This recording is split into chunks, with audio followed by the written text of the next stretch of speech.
From Hollywood, it's time now for... Johnny Dollar. Earl Foreman, Johnny. Hi, Earl. How are things in sunny Florida? I think I'll move to California. What? I mean, get away from this crazy insurance business as far as I can. You sound like you have a problem. I sure have. A real wild one. Trying to get rid of $65,000. That's a problem? It's insurance on a policy bought and paid for by one Albert Schuyler Kingman. Well? He died and left the money to his only child, his son Henry. Well, what's the matter? Can't you find him? Find him? That's just the trouble, Johnny. I've found two of them.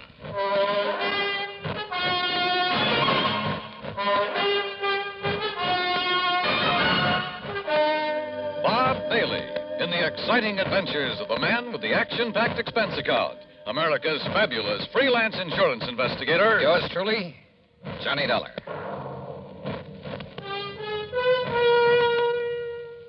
And now, Act One of yours truly, Johnny Dollar.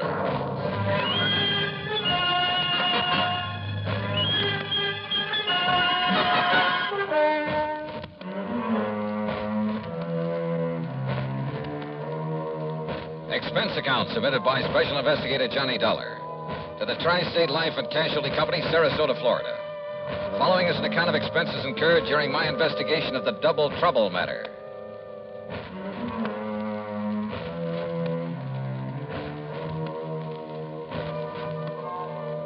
Expense account item 1, 8320, plane fare and incidentals, Hartford to Tampa to Sarasota, Florida. Item 2, $1.75 for a cab to Earl Poorman's office in the Conroy building.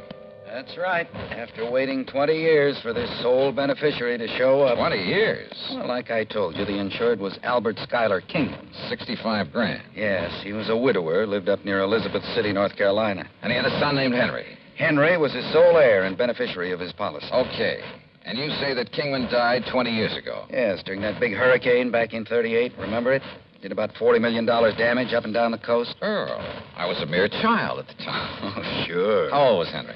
Well, he was 10, just a kid. Anyhow, it was several days before the old man's body was found. And the boy? No trace of him. Disappeared. In due course of time, because of the statute of limitations, the old man's estate was, well, I guess it went to the state. But not his insurance, huh? No. We kept the matter of the insurance open, company policy.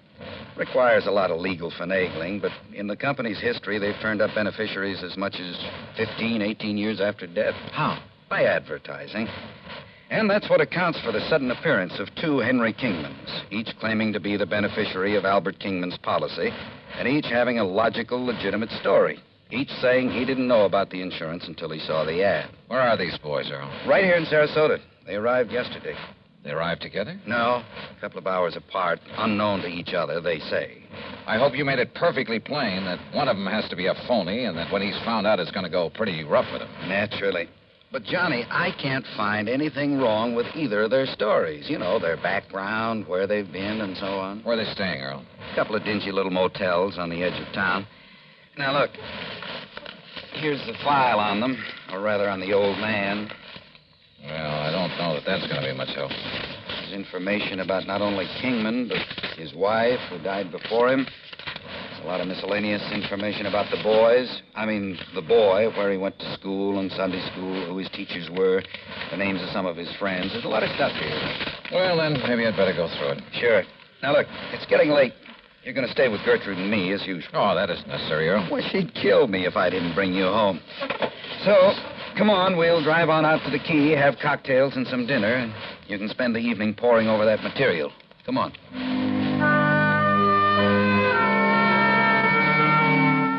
Cocktails and dinner were great. They always are with the Poormans. Only poor man is a misnomer. That home of theirs on St. Armand's Key is not only big and new, but beautiful. They have their own private dock and speedboat on the bayou directly back of the house. Yeah, they own a couple of spanking new fancy air-conditioned cars. I decided that if I ever get enough to retire, this will be the kind of a setup for me. It was nearly 10 o'clock by the time I got around to the folder on Henry Kingman. But by 2 a.m., so help me, I knew more about him than he himself could. Yes, I was all set to expose one of these claimants as a phony, a fraud. Had the whole situation right in the palm of my hand, I thought. But, brother, I had no idea of what was coming. Believe me.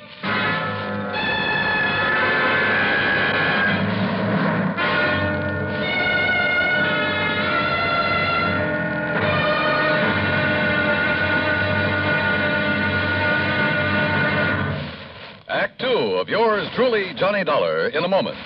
And now for another episode in the life of Sergeant Donald Bellwether, my husband.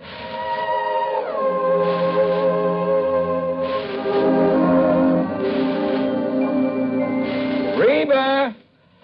Reba! What is it, Donald? Confounded Reba, I can't find the fountain pen. I've looked all through this desk. Here it is, dear. You must have used it as a marker when you were reading this book. Let's see, this great literary classic, Six Gulch. All right, never mind about my reading habits. Just look at the coverage we're going to get with this new auto accident policy. Let's see. Yeah. Collision. $50 deductible. Fire, theft, public liability, property damage, medical benefits. In other words, we have complete coverage. That's right. Of course, it's going to cost us money. I'm sending the company a check right now. Gee, it's too bad we don't live in Rhode Island. Rhode Island? Why? Oh, because then our rates would be lower. Rhode Island has less accidents per capita than any other state. Oh. Well, which state has the highest? Let me see. Here it is, Nevada.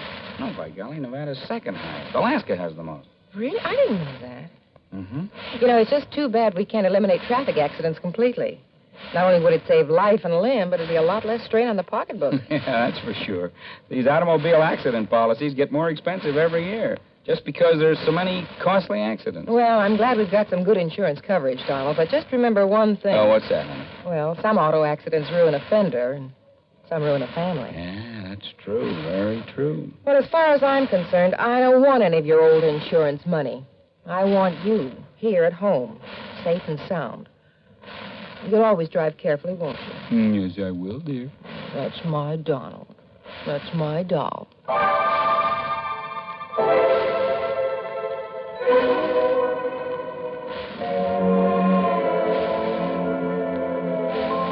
And now, Act Two of yours truly, Johnny Dollar, and the Double Trouble Matter.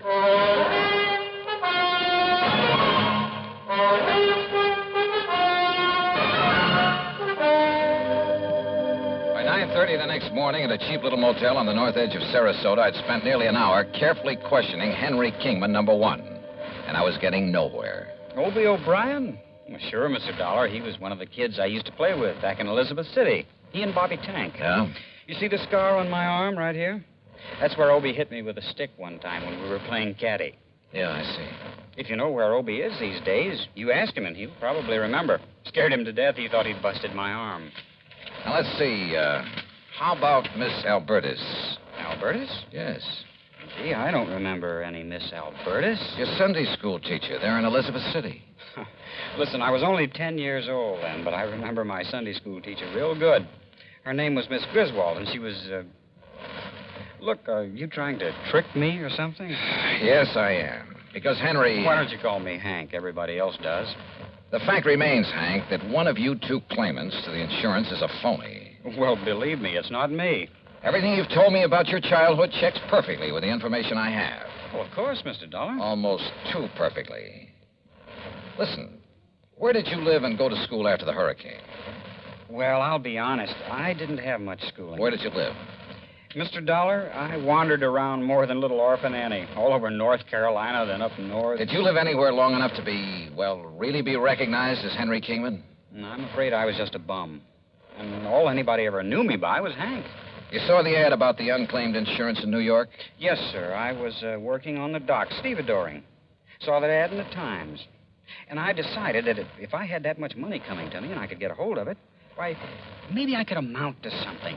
Get an education, maybe, or, well... Hank, all the insurance company has to go on is your memory, or what you say is your memory of your childhood. What I've told you is true, sir. But if the other claimant comes up with the same kind of a story... But he can't. Because, don't you see, sir, I'm really Henry Kingman. I've told you all about my father and the house and the hurricane and the people I knew, about what's happened to me since... Yeah, I know. It's because I am Henry Kingman. Uh-huh. We'll see.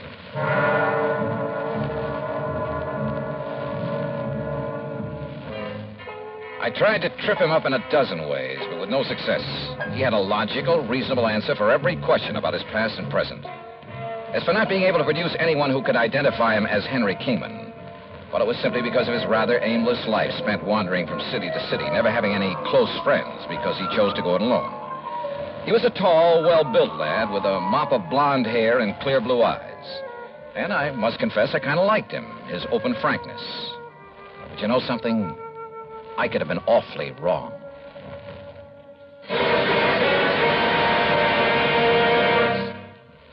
Although most men by nature don't feel in a combat mood much of the time, there are some who just can't get enough of a good fight, particularly if there is good, sound reason for it. In July 1900, when American fighting men were protecting the rights and liberty of their fellow countrymen during the Boxer Uprising, the battle was a furiously fought affair. Army Private Robert H. von Schlick, serving with Company C of the 9th United States Infantry Division, was in the thick of the fracas. Although he had been wounded previously while carrying a wounded comrade to a place of safety, he rejoined his command, which partly occupied an exposed position on a dike. Private von Schlick remained there after his company had been withdrawn, and in spite of the hail of bullets around him, single-handedly continued to fire into the enemy ranks. Oblivious to the fact that he was a conspicuous target, he refused to leave the fight until he was literally shot off his position by the enemy. Private Robert von Schlick earned the Medal of Honor for valiant devotion to duty and added heroic background to the code of conduct of American fighting men. And now, Act 3 of yours truly, Johnny Dollar.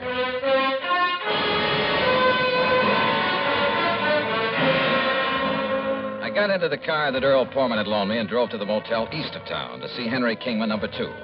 Tall, dark, and well-dressed, he was terse and to the point. And he answered all my questions with the same ease and conviction as the other boy. In only one major respect did his story differ. Oh, sir, I can't name you a single person who can identify me as who I really am, Henry Kingman. And for a very simple reason. What's that, Hank? It's Henry, Mr. Dollar. And the reason is that right after the hurricane, I was adopted by a family that just moved into nearby Bridgeton. Their name was McGovern, so I took their name. Go up to Bridgeton, ask them.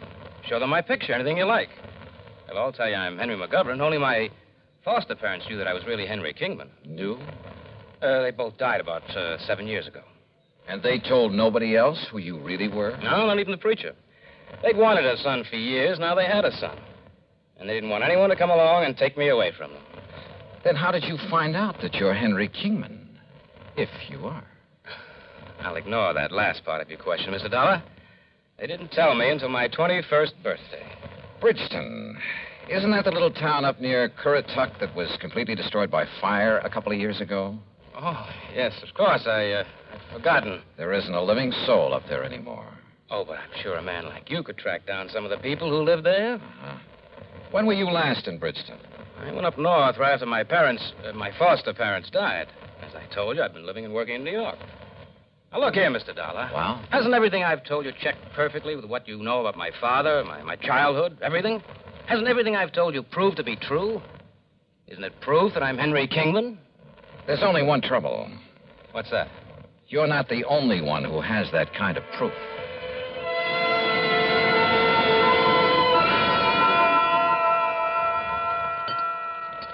Here, Johnny. Have some more of this baked sea trout. No thanks, sir. Johnny, you've hardly touched a thing. Yeah, I know, Gertrude. I'm sorry. I will have another cup of coffee, though. Oh, sure. So you haven't gotten very far in your investigation? No, I'm afraid not. I told you, Johnny, the stories of those two boys check out perfectly. Unless the information the company's been collecting for the last 20 years is all wrong. But both of them can't be Henry Kingman, so one of them must be lying. But which one? Well, suppose, just for example, that the blonde is Henry. Yeah? Then how would the other have got hold of all that information? Unless... Well? Do you suppose they've known each other sometime in the past? They certainly don't like each other. I mean, each other's being here. I asked them, Earl, and they both deny having ever seen each other until they came here within a few hours of each other. I didn't see the blonde boy, but the other came here to the house, and I just didn't like him. The dark-haired one, I mean. Hey, wait a minute. Yeah? What is it, Johnny? The description of the father in that folder. Excuse me. Can I help you? No, thanks. I got it right here.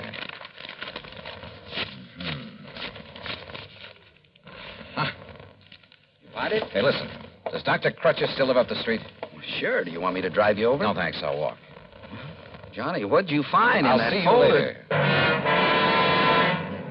Walking up that street, and there was no moon, turned out to be a big, fat mistake. In the first place, I almost bumped into a palm tree in front of the house. In the second place, I didn't see what stepped out from behind the next palm tree until it was too late. Huh? What do you want?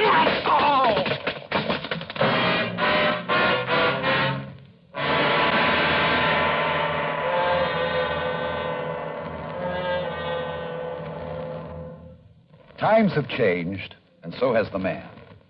Through the ages, man has advanced both physically and mentally. Prehistoric man's concept of war and living was like that of an animal. His implements were crude, his knowledge simple. It was survival of the fittest. From his club and stones to bows and arrows and spears, from muskets and sabers to atomic rifles and missiles, man has progressed in the art of attack and defense.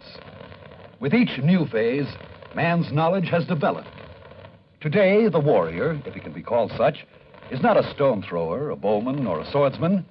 He's a technician who needs knowledge of all that science has developed.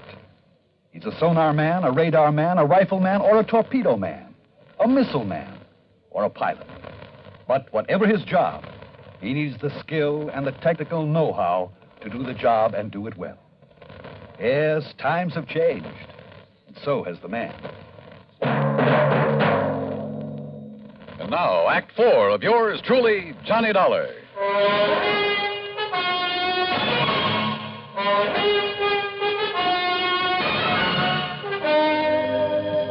Decided maybe I'd better drive him over anyway, Doc. And that's when I found him lying out there by the palm tree.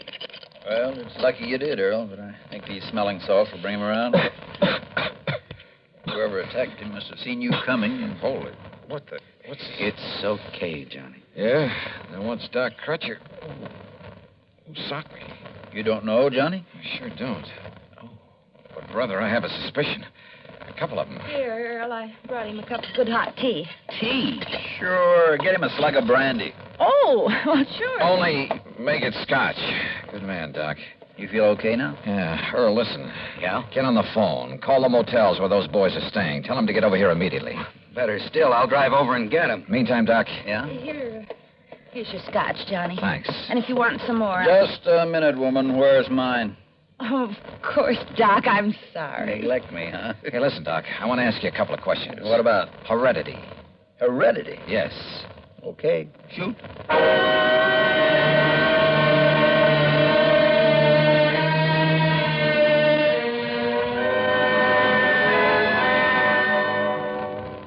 All right.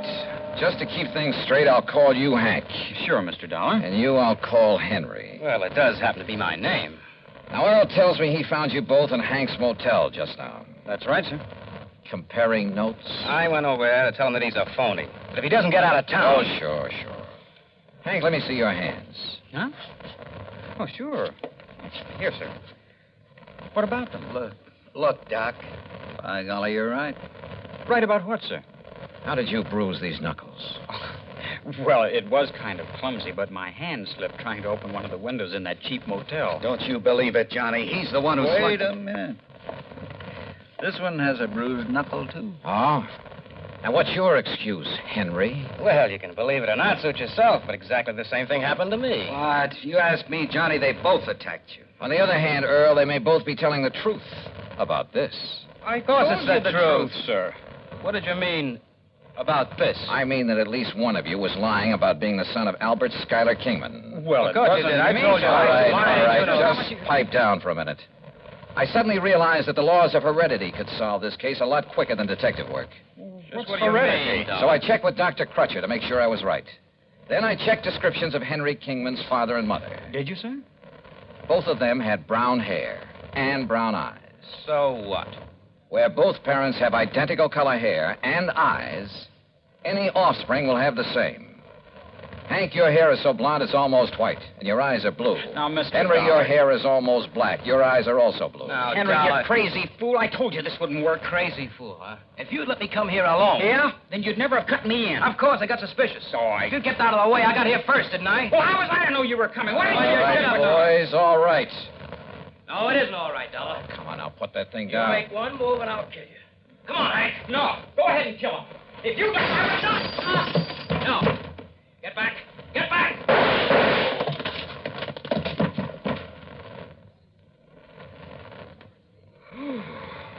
Johnny, you outdrew that Henry like... Wow. Yeah. Take a look at what happened to Hank. Huh? Is everything all right, boys? Holy... Gertrude, what did you hit him with? Earl, I never did like that old bass anyhow.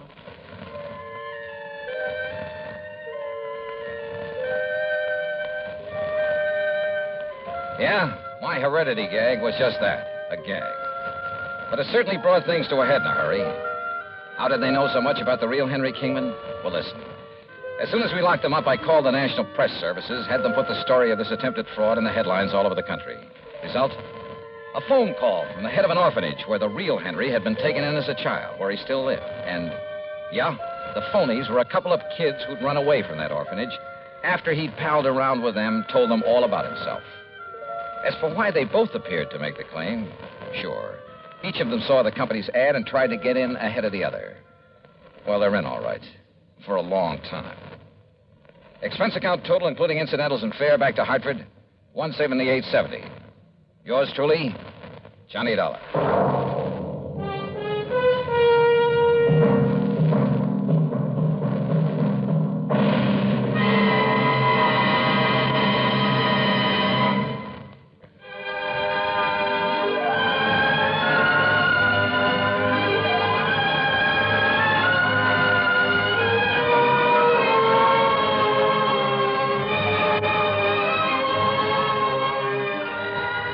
Truly, Johnny Dollar, starring Bob Bailey, originates in Hollywood and is written, produced, and directed by Jack Johnstone. Heard in our cast were Virginia Gregg, Vic Perrin, Sam Edwards, James McCallion, and Parley Bear. Be sure to join us next week, same time and station, for another exciting story of yours truly, Johnny Dollar. This is Dan Gubberly speaking.